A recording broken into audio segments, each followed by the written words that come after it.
Sud Radio, comment va la planète? Bonjour Morad Aïtabouche. Bonjour Jean-Marie. Réalisateur de la série Sale temps pour la planète sur France 5. Aujourd'hui, vous nous emmenez dans un endroit paradisiaque qui lutte contre le changement climatique ou qui s'adapte plutôt. Exactement, un petit air de vacances et ça tombe bien. Dimanche dernier, je vous emmenais dans l'archipel de la Guadeloupe, à quelques milliers de kilomètres environ de Paris. Eh bien, on va y rester encore un peu, histoire d'amortir quelque peu notre voyage et notre empreinte carbone. Petit retour en arrière. Dans ma dernière chronique, souvenez-vous, on évoquait les conséquences du réchauffement planétaire sur ces îles des Antilles. Avec l'effondrement des falaises et forcément des dizaines de maisons installées au bord du gouffre qui sont en danger imminent. À tout moment, on l'a dit, elles peuvent tomber. Il faut dire qu'ici, les fléaux naturels et climatiques ne manquent pas 100% de risques dans l'archipel. Les risques qui sont les plus importants, c'est la hausse cyclonique, le mouvement de terrain et l'inondation. C'est ça qui est pris en compte. Mais on peut rajouter le volcan, le séisme et les tsunamis. Ça fait beaucoup sur un petit territoire, oui. Mais on y vit depuis de nombreuses années, donc il faut faire preuve de résilience, mais en accompagnant les populations. Pour Rony Saint-Charles, face à toutes ces calamités, la Guadeloupe doit évidemment s'adapter et mieux protéger ses habitants et ses infrastructures les plus sensibles. Et bien sur place, Jean-Marie, on innove. Symbole de la nouvelle politique d'aménagement, le nouvel hôpital, le CHU, il est flambant neuf. C'est Laurent-Marc Fischer, l'un des architectes qui nous propose une visite en avant-première. Il dirige le cabinet Architecture Studio.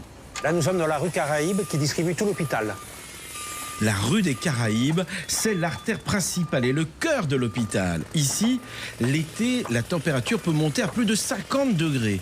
Mais la structure des bâtiments est pensée pour limiter les îlots de chaleur. Imaginez des patients affaiblis qui attendent sous cette étuve. Ce serait vraiment, et c'est vraiment très étouffant. Eh bien, et c'est une première, on a pensé à un dispositif très pertinent. Il y a un interstice qui permet aux alizés de ventiler naturellement. On est presque comme si c'était naturellement et gratuitement climatisé. Orienté vers l'est ici. L'est, c'est de là que viennent les alizés, des vents qui vont rafraîchir les bâtiments.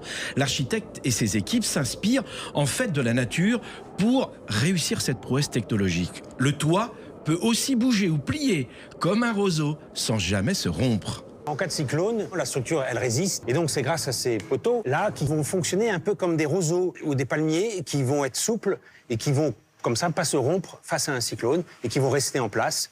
Ils peuvent bouger d'un mètre, 50 cm à droite et à gauche, là-haut, sans aucun problème.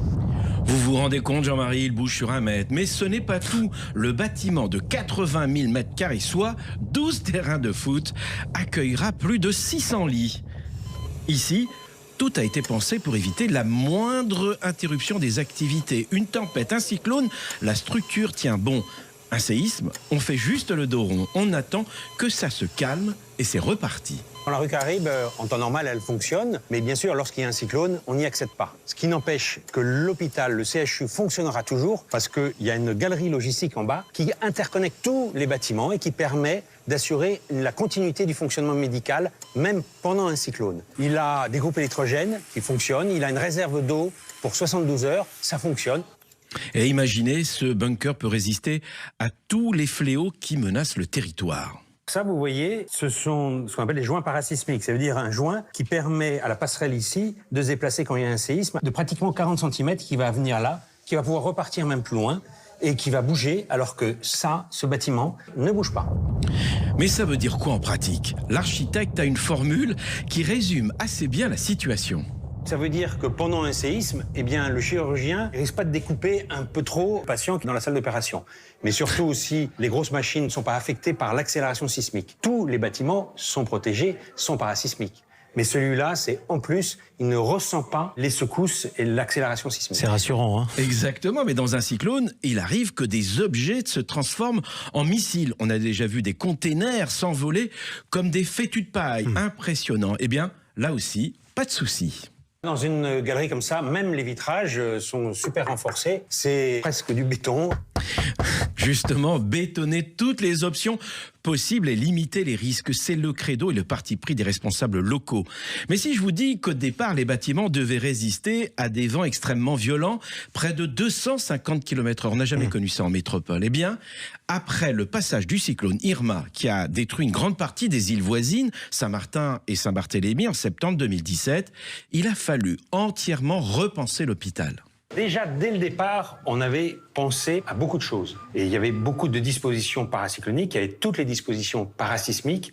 Mais après Irma, on nous a demandé de relever le niveau encore plus avec des cyclones de catégorie 5, c'est-à-dire avec des vents de 350 km/h. Faut juste imaginer qu'à 80 km/h, un homme ne tient pas debout. Alors, 350 km/h. C'est un laboratoire à ciel ouvert et un exemple forcément à suivre. Ça peut être un exemple pour beaucoup de territoires tropicaux, sismiques, soumis aux cyclones, mais aussi pour des territoires métropolitains en Europe, où on peut avoir des crises, une augmentation de la température, des changements climatiques. Effectivement, là, ici, on les a anticipés.